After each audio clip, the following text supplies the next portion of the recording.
Power companies, यहाँ पर ज़ोरदार एक्शन है। इस साल सबसे ज़्यादा रिटर्न्स पावर सेक्टर ने ही दिए हैं। क्यों हैं इस समय जोश पावर स्टॉक्स में? यतिन हमारे साथ जुड़ गए हैं। यतिन, गुड आफ्टरनून, बताइए। Good afternoon. देखिए, चाहे वो सरकारी पावर कंपनी हो या प्राइवेट कंपनी हो, सभी के सभी ने बहुत अच्छे रिटर्न्स इन्वेस्टर्स को कमा के दिए हैं। सबसे पहले अगर हम ईयर टू डेट रिटर्न्स की बात करें तो एनएचपीसी जैसे शेयर, जहां सरकार ने अभी अभी ओएफएस किया है, शेयर 50% ऊपर है। Power grid, Adani green, JSW energy जैसे स्टॉक्स में भी आपने 22-25% के आसपास के रिटर्न्स देखे हैं। और टाटा पावर और एनटीपीसी जैसी बड़ी कंपनियों में भी आपने 10 से 15% के बीच के रिटर्न्स देखे हैं। इसका रीज़न क्या है? इसका रीज़न बहुत सिंपल है कि जो पावर डिमांड है वो बहुत अच्छी तरीके से ग्रो हो रही है। अगर हम बात करें पावर डिमांड ग्रोथ की, तो 9% से ग्रो हो रही है।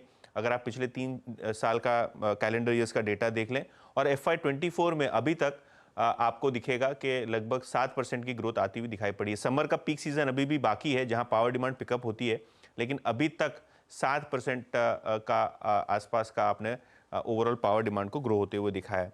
अगर हम एनटीपीसी और पावर ग्रिड जैसी कंपनीज की बात करें तो बड़े बड़े प्रोजेक्ट्स ये लोग लगा रहे हैं। एनटीपीसी की बात करें तो हर साल 2500 मेगावाट थर्मल पावर प्लांट और लगभग 7-8 हज़ार मेगावाट ये कुल मिला के रिन्यूएबल पावर के प्रोजेक्ट्स एग्जीक्यूट करने वाले हैं और उसको ऑनलाइन करने वाले हैं। पावर ग्रिड की बात करें तो स्टॉक 4% डिविडेंड यील्ड पे अवेलेबल है। और अगर हम Q3 की ही बात करें, पिछले क्वार्टर की बात करें, तो लगभग 20,000 करोड़ रुपए के नए ऑर्डर्स इनको हाथ लगे हैं। ओवरऑल अगर हम रिन्यूएबल पावर की बात करें तो यहाँ भी आप देखेंगे कि पीएलएफ्स में बढ़ोतरी आ रही है। थर्मल प्लांट लोड फैक्टर भी बढ़ रहा है क्योंकि कोल अवेलेबिलिटी जो है, कोल इंडिया से जो आती है और जो इंपोर्ट होता है कोल, यहाँ भी अवेलेबिलिटी बढ़ी है, जिसके कारण लोड फैक्टर बढ़ता हुआ दिखाई पड़ा है। और सबसे अचरज की बात यह है कि साउथ के जो स्टेट्स हैं, यहाँ सबसे ज़्यादा आपको पावर डिमांड ग्रोथ होती हुई दिखाई पड़ रही है। फॉर एग्जाम्पल कर्नाटका की बात करें तो लगभग 30% का पावर डिमांड ग्रोथ यहाँ साल दर साल बेसिस पे देखा गया है। इसके बाद तेलंगाना, आंध्र प्रदेश, गुजरात, राजस्थान, इन सभी स्टेट्स में भी आपने double digit power demand growth आती हुई देखी है। बहुत बहुत शुक्रिया आप यतिन।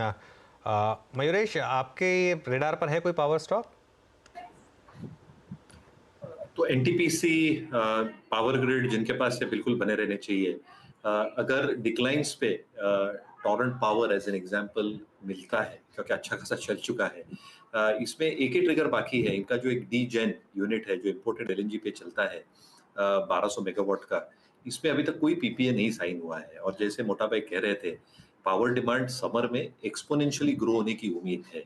तो कहीं ना कहीं I think there is every hope कि अगर ये 1200 मेगावाट का पीपीए साइन होता है विद इम्पोर्टेड एलएनजी, और जो हम एक्सपेक्ट कर रहे हैं कि जो करार किया है एलएनजी के लिए कटार के साथ, दो supply starts coming through on a more consistent basis, शायद एक पीपीए हो जाए फॉर टॉरेंट पावर। और अगर ये होता है तो इनकी जो एक पूरी की पूरी आई थिंक वैल्यू सिस्टम